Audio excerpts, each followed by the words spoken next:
அதாவது அவங்களுக்கு வந்து கல்யாணம் ஆகிறதுக்கு முன்னாடி வரைக்கும் தான் சார் நம்ம தாய். கல்யாணம் ஆகி முடிஞ்சு ஒரு குழந்தை பெற்றுட்டாங்கன்னா நம்ம நாய் சார்.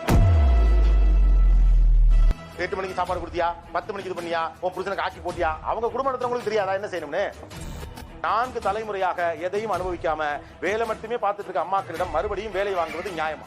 ஆக்சுவலா முதல்ல வேலைக்காரங்க திருடிட்டு போயிருவாங்கிறது பயங்கர தப்பு. பாத்திரம் தேய்ச்சு பல பேர் தன் பிள்ளையை படிக்க வச்சிருக்காங்க. அனைவருக்கும் கோபிநாத்தின் அன்பு வணக்கம். தம்பி வணக்கம் தம்பி. அப்ப அதிகமாக வீட்டு வேலை வாங்குறாங்க என்று சொல்லும் அம்மாக்கள், இன்னொரு பக்கம் அவர்களுடைய பிள்ளைகள். என்ன வேலை செய்யும் போது என்னடா இது கூட நான் பார்க்க வேண்டியிருக்கு அப்படின்னு அச்சலுப்பா இருக்கு, டயர்டா இருக்கு. சொன்னா தீத்துற போறியா? என்னால முடிஞ்சதை செய்யறேன், சொல்லுங்க. டீ வைக்க சொல்லி எங்க கிட்ட நாங்க வேலை செஞ்சுட்டு இருக்கும்போது வந்து டீ வச்சு கொடுங்கன்னு கேக்குறாங்க. ஒரு வேலை பார்த்துக்கிட்டு நடுவுல குண்டு பைப்ல எப்படி கோர்த்து விடுது பாரு. ஒர்க் பண்ணிட்டு இருப்போம். அந்த டைம்ல அந்த குழந்தைக்கு யூரின் வருதுன்னா அந்த குழந்தை கூட்டிட்டு போறது கூட அவங்களுக்கு முடியாது. நீங்க கூட்டிட்டு போங்கம்மா, அவங்க அந்த போன் தான் வச்சிட்டு இருப்பாங்க. எதிராளி முன்னாடி அசிங்கப்படுத்தின லெஃப்ட் செருப்பால அடிப்பேன். துணி மடிச்சு வச்சாலும் அதை எடுத்து அவங்க வச்சுக்க மாட்டாங்க. துவைச்சது நீங்க தான், காய போட்டது நீங்க தான், மடிச்சு வச்சது நீங்க தான். 12 வருஷமா இது இப்படியே தான் இருக்கு. இதால பேச முடியாது, கேட்க முடியாது, எதையுமே உணர முடியாது. அசிஸ்டண்டா தான் உங்களை யூஸ் பண்ணிக்கிறாங்க அவங்க. ஏன்னா குழந்தைகளை அவங்க தூக்குறதே கிடையாது. ட்ரெஸ் கசங்கிரும், அந்த குழந்தைகளை தூக்குறதே உங்களுக்கு ஒரு பாரமா இருக்குது உங்களுக்கு. வாங்க, ஏன் பயப்படுறீங்க? வாங்க, நான் அடிக்கல மாட்டேன். வாங்க. படுத்து எந்திரிச்சதும் போர்வை மடிச்சு வைக்க மாட்டாங்க, நம்ம தான் போய் மடிச்சு வைக்கணும். டெய்லி தாங்க நான் பாப்பா பாத்துக்க மாட்டா, பாப்பா தண்ணி ஊத்த மாட்டா, ஏஞ்சிக்க யோகா டீ போட்டா டீ கூட போட மாட்டாங்க. நான் கலைக்கு அம்மா காப்பி தரணும் குடிக்கிறதுக்கு, பாப்பாக்கு சாப்பாடு கட்டணும், தோசை நான் ஊத்தி கொடுத்தா எடுத்துட்டு போவாங்க, வேலைக்கு எடுத்துட்டு போக மாட்டாங்க, வச்சுட்டு போடுவாங்க. உன்னையெல்லாம் சின்ன வயசுலயே கள்ளி பால் கொடுத்து கொண்டிருக்கணும்டா. நான் சாப்பிட்டுக்கிட்டு இருக்கேன், அந்த டைம் வந்து பாத்ரூம்ல இருந்து குரல் கொடுக்குறா பேத்தி, பாத்ரூம் போயிட்டு எனக்கு வந்து வாஷ் பண்ணி விடுங்கன்னு சொல்லிட்டு. சோறு திங்கிறக்கு எவ்வளவு மானம் கட்டு போய் தெரிய வேண்டியிருக்கு தெரியுமா? இவ உட்காந்து என்னோட பொண்ணு வந்து செல்லு நோண்டிட்டு இருக்கா சார் உட்காந்துட்டு. நான் சாப்பிட்டுக்கிட்டு இருக்கேன், என்ன போயிட்டு இரு அம்மா வந்து வாஷ் பண்ணி விடுவாங்க அப்படின்னு சொல்றா சார். நான் போய் வாஷ் பண்ணணுமா? இவ செல்ல நோண்டிட்டு இருப்பாங்க சார். அந்த சமயம் எனக்கு கரண்டி ஸ்டவ்ல போட்டு நல்ல பட்ட இழுத்து விடலாமான்னு இருக்குது சார். அதாவது அவங்களுக்கு வந்து கல்யாணம் ஆகிறதுக்கு முன்னாடி வரைக்கும் தான் சார் நம்ம தாய். கல்யாணம் ஆகி முடிஞ்சு ஒரு குழந்தை பெற்றுட்டாங்கன்னா நம்ம நாய் சார்.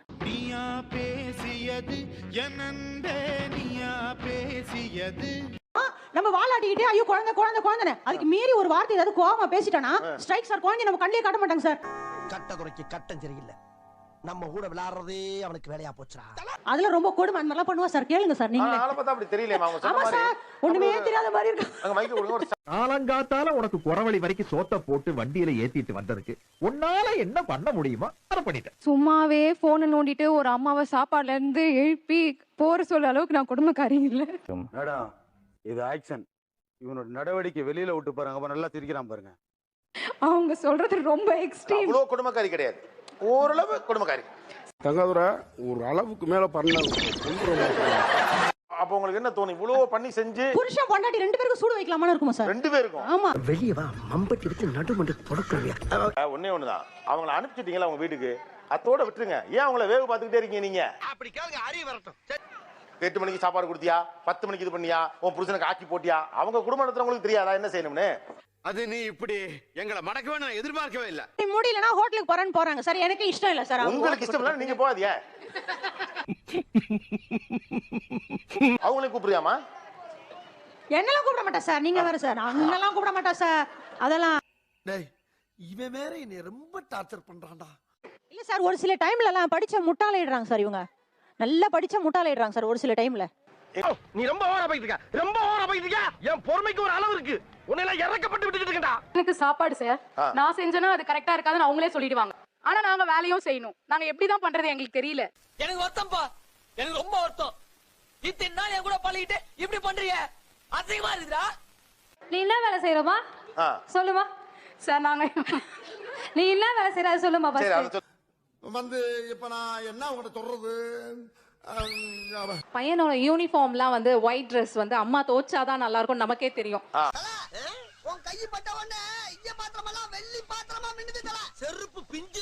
இப்ப ஒரு சாக்ஸ் துவைக்கணும்னா கூட என் பொண்டாட்டி சொன்னா அதுக்கு நடக்காதுன்னு எனக்கு தெரியும்.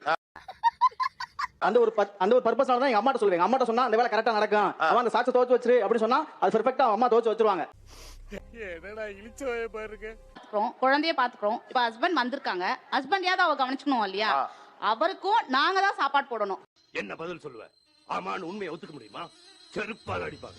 வந்து அம்மா அவர் உட்காந்துருக்காருல, நீங்க போட மாட்டீங்களா? இல்லம்மா அவர் எப்படி சாப்பிடுவார் எனக்கு தெரியாது.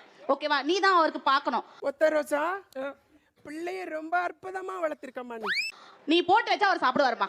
நீங்களாம் அதை சொல்லாதீங்க, நீங்க பண்ணுங்க அப்படின்னு சொல்லுவாங்க. கிரியாளா உடம்ப இரும்பாக்கிக்கடா, அடமலா ஆரம்பிச்சு வெளுத்து வாங்க போகுது சொல்லுவாங்க. அப்ப அது நமக்கு கஷ்டமா இருக்கும். ஓகே, நீ உன் ஹஸ்பண்டையாவது நீ பாத்துக்கலாம் இல்லையா? அவருக்கு என்ன தேவைங்கிறத நீ செய்யலாம் இல்லையா?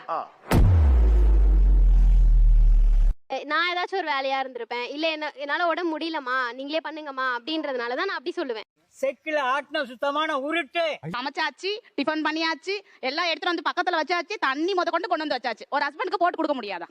இவ்வளவு கேவலப்பட்ட ஒரு பொழப்பு தேவையா? சோம்பேறித்தனம், வேற ஒண்ணும் இல்ல. கேட்ட சொல்லும் முதலியா இழிக்கிற. இது இங்கிதம் சம்பந்தப்பட்டதுமா. நீங்க உங்க வீட்டுக்காரருக்கு ஊட்டி விடலாம், தட்டுல போடலாம், தரையில போடலாம், அது உங்க பிரச்சனை. சரியா பேசுறேன்னா ரொம்ப கரெக்ட். ஆனா ஒரு மாமியார் சும்மா சாப்பிடுங்க போக முடியாதுல. அவங்க இருந்து பக்கத்துல அது பெரிய வேலை. ஆக்சுவலா பரிமாறுறது மருமகனுக்கு நின்னுகிட்டே இருக்கணும். இப்படி எல்லாம் கால்ல விழுந்து கதறனா இறக்கம் இல்லையா உனக்கு? எங்கெல்லாம் அம்மாக்கள் மீது அதீத உரிமை எடுத்துக்கொண்டு அந்த உறவை இவங்க ஸ்பாயில் பண்றாங்கன்னு நினைக்கிறீங்க, எக்ஸ்ப்ளாய்ட் பண்றாங்க. இவ்வளவு நாளா என் மனசுக்குள்ள இருக்க விஷயத்தை யாருக்கிட்டயாச்சும் சொல்லணும்னு நினைச்சேன். அதுக்கு ஒரு நல்ல வாய்ப்பு கிடைச்சிருக்கு. நானும் ஒர்க் பண்ணிட்டு இருக்கேன், அவங்களும் ஒர்க் பண்ணிட்டு இருக்காங்க ஐடில. பட் இவங்க ஏதாவது வெளியூர் போகணும்னா மட்டும் என்கிட்ட வந்து நீ லீவ் போட்டு பாத்துக்கோ.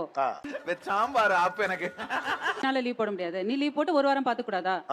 உங்ககிட்ட கேட்காம நான் யார்கிட்ட கேட்பேன்? நீ தானே செய்யணும். இப்ப செய்யாம அப்புறம் எப்ப செய்ய போற? ஏன் உனக்கு இந்த வேலை? நீ வாங்குற இந்த 10-5 பிச்சைக்கு இது தேவைதானா? எனக்கு வண்டி ஓட்ட தெரியும், அவங்க ஹஸ்பண்ட் கூட்டிட்டு போலாம். பட் அவங்க வேணா, அவங்க ஒர்க்குக்கு போட்டோம். நீங்க வீட்டுல சும்மா தானே இருக்கீங்க, வாங்க நீங்க போலாம். என்னிடம் வராதீர்கள் தம்பிகளே, சரி வகுந்து விடுவேன். சரிங்க, எழுத்தாணியை சங்கிலே குத்தி விடுவேன். அதாவது சார், இந்த வேலை செய்யுங்கன்னு சொல்றது இல்ல, செய்யாம விட்டுட்டு போயிடுறது. அப்ப ஆட்டோமேட்டிக்கா அவங்க செஞ்சிருவாங்க இல்லையா? என்ன ஒரு புத்திசாலித்தனம். மத்த சாப்பாடு சமைக்கிறது, பசங்க அனுப்புறது எல்லாமே இவங்க செஞ்சுறது. செய்யுங்கன்னு அவங்களை வற்புறுத்ததில்ல, இவங்க செய்யலைன்னு அவங்க செஞ்சுதான் கட்டாயம். டேய் இப்படிலாம் பண்ணன்னு வச்சுக்கடா, நாசமா போயிருவடா, அழிஞ்சு போயிருவ. இந்த எண்ணத்தை மாத்திக்க. ஏன் அம்மாக்களை இவ்வளவு டேக் இட் ஃபார் கிராண்டடா எடுத்துக்கிறீங்க? எங்களை எடுத்துக்க வச்சதே அவங்க தான் சார். எதை வச்சு அப்படி சொல்றீங்க? ஏமா நீ என் வீட்டுக்கு வந்து செஞ்ச, இங்கேயும் நீயே செய்யறியமா? நான் ஒரு நாள் செஞ்சு போறேமா? ஏன் நான் ஆசைப்படுறேமான்னு சொல்ல வேண்டியதானே? வாய்ப்பு இல்ல ராஜா, வாய்ப்பு கிடையாது. நீங்க எழுப்பாம விட்டு பாருங்களேன், மத்தியான சாப்பாட்டுக்கு எந்திரிப்பா சார்.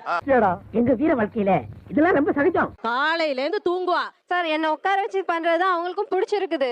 அது அவங்களே சொல்லிக்கலாம்.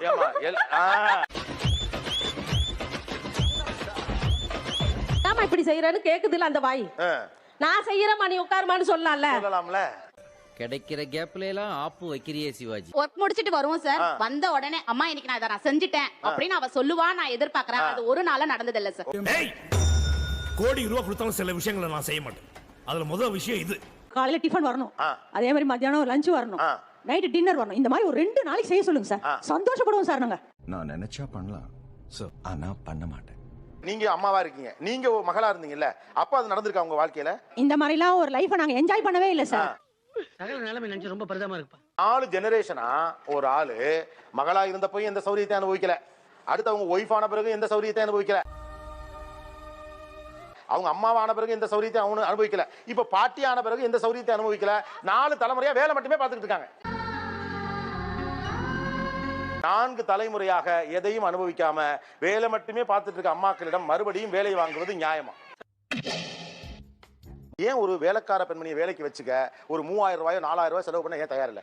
இது ரொம்ப பழைய கஞ்சத்தன மனநிலை இல்லையா? வேலைக்காரிட்ட இருக்கிற நம்பிக்கை விட அம்மா நம்பிக்கை ஒண்ணு இருக்கு. திருடுறது அந்த அவங்க இதெல்லாம் பண்ணுவாங்களா அப்படின்ற இதெல்லாம் நடக்குதுங்க சார். நடக்கும்போது அம்மா மேல ஒரு நம்பிக்கை. அம்மா ஒரு நம்பகமான வேலைக்காரி உங்களுக்கு. அப்ப என்ன சிரிக்கிறீங்க? அவன் இன்னும் திருந்தல மாமா. முதல்ல வேலைக்காரங்க திருடிட்டு போயிருவாங்கிறது பயங்கர தப்பு. பாத்திரம் தேய்ச்சு பல பேர் தன் பிள்ளைய படிக்க வச்சிருக்காங்க. இந்த சின்ன விஷயத்தை கூட புரிஞ்சு தெரியாத தத்தியா இருக்கிறானே. 4 இடத்துல வேலை பார்ப்பாங்க, 10 பாத்திரம் தேய்ப்பாங்க, அதுக்கப்புறம் போய் அவங்க வீட்டுல வேலை பார்ப்பாங்க. இவங்க எல்லாரும் நீங்க திருடிட்டு போயிருவாங்கன்னு சொல்றீங்க, சாதாரணமா? ஆக்சுவலா சொல்லணும்னா ஒரு மிடில் கிளாஸ் ஃபேமிலியில ஃபர்ஸ்ட் ஒரு வேலைக்காரங்க வைக்கிறாங்க அப்படின்றது வந்து நான் கேள்விப்படல சார். ஓ அப்படியா விஷயம். இந்த Dress எவ்வளவு? அவ்வளோலாம் இல்லை சார், 1500. அவ்வளோலாம் இல்ல 1500 மிடில் கிளாஸ் சொல்ற வார்த்தையா? ஐயோ எந்த ட்ரெண்ட்ல பேசினாலும் எந்த ரூட்ல போனாலும் விடவே மாட்டேங்கிறானே, நான் என்ன பண்ணுவேன்? இது வரைக்கும் நம்ம வீட்ல நம்ம ரிலேஷன்ஸ்ல யாருமே அது வைக்கலையே. என்னம்மா நம்ம ரிலேஷன்ஸ்ல எல்லாரும் 28,000 போன் வச்சில்லையாமா? இந்த வேலையெல்லாம் செய்யறதுக்கு ஆள் இருந்தா ஒரு டெய்லி நான் 7 மணி வரைக்கும் தூங்குவேன். 7 மணி வரைக்கும் தூங்குவேன். ரொம்ப ஒரு அம்மாவுடைய ஆயுச 4 வருஷம் நீட்டிக்கிற விஷயத்துக்கு மாசம் 6000 ரூபாய் சம்பாதிக்க யோசிச்சோம்னா நாம தான் கஞ்சங்க. இருந்துங்கடா டேய். ஐயா இவ்வளவு நாளா மூடி கிடந்த அறிவு கண்ணே நீங்க திறந்துட்டீங்கயா. மறக்காம சர்ப்ரைஸ் பண்ணுங்க. Thank you.